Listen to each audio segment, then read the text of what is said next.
ওকে, এইটা হচ্ছে প্রিভিয়াস যে আমাদের সমস্যা ছিল ওইটার একটা ফলো আপ। বিষয়টা অ্যাকচুয়ালি খুবই সহজ।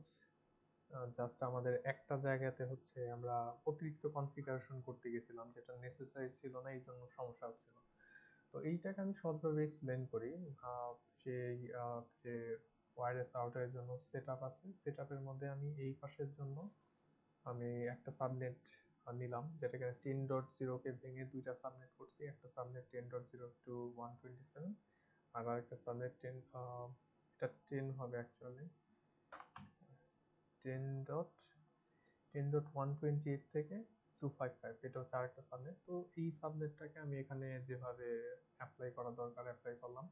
যেমন FA00 তে আমি 10.1 যেটা গেটওয়ে, 00 তে 10.1 এবং সেটার সাবনেট বাস, অ্যান্ড পিসির ভেতরে সেই নেটওয়ার্ক অনুযায়ী আমার যা কিছু আছে, এখানে আমি ডিএনএস এর অ্যাড্রেসও দিতে পারি, এটা ডাজন্ট ম্যাটার।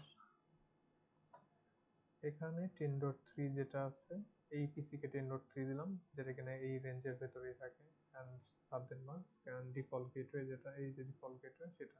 সো এই পাশের জন্য আমার কনফিগারেশন ডান। এই পাশের কনফিগারেশনটা এটা অ্যাকচুয়ালি খুবই সহজ। সেটা হচ্ছে আমার এই পাশে যে সাবনেট আছে দ্যাট ইজ 128 থেকে 255, তাহলে 128 থেকে 255 এইটার মধ্যে প্রথম যে আইপি অ্যাড্রেস আছে দ্যাট ইজ 129, তাহলে এই 129 যেটা সেটা আমার দিতে হবে এই যে এখানে, মানে এই পোর্টে।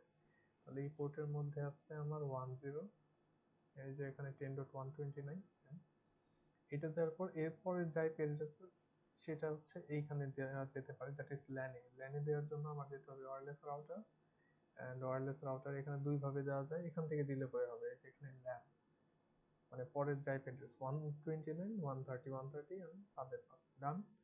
অ্যান্ড এরপরে জাস্ট গ্রাফিক্যাল ইউজার ইন্টারফেস থেকে এখানে আসলে কিছুই করা লাগবে না, এটা এনেবলড এমনিতেই থাকে, তো এটা এনেবল করে দিতে হবে। আর আরেকটা জিনিস যে আমার ডিএনএস এর যে অ্যাড্রেসটা সেটা এখানে দিতে হবে, আপনার যে ডিএনএস এটা দিলে, এটা এনেবল করলেই তাহলে যেটা হবে যে পিসির ভেতর আমরা যাই, এখানে যদি আমি ডিএসসিপি কে কল করি, এই যে আমার যে এটার পরের থেকে যে অ্যাড্রেস, বা এটা অটোমেটিক্যালি নেবে, এটা নিয়ে আমাদের কোনো চিন্তা নাই। সেম আমাদের যে এই ডিভাইস আছে, এই ডিভাইসেও যেটা প্রপার অ্যাড্রেস সেটা আমাকে দিয়ে দিবে রেঞ্জের মধ্যে। গেটওয়ে সবকিছু আসছে। আর এখানে যেটা সমস্যা হচ্ছিল সেটা হচ্ছে এইটা, আমরা এই জায়গার মধ্যে অতিরিক্ত কনফিগার করতে গেছিলাম, এটা হচ্ছে ইন্টারনেট পোর্ট। এখন ইন্টারনেট পোর্টের মধ্যে কিন্তু আমরা তার অ্যাড করিনি, আমরা এটা অ্যাড করছি হচ্ছে ইথারনেট পোর্টে। সো ইন্টারনেটের পোর্টের মধ্যে আমরা যদি কোনো আইপি স্ট্যাটিক ভাবে এখানে দিতে যাই, যেমন আমাদের ওই যে একটা সমস্যা ছিল যে এই আইপি ইউজ করা যাবে না এই পোর্টে, আমরা এখানে যে 0 রাখছিলাম ওইটার জন্য সমস্যা করতেছিলাম।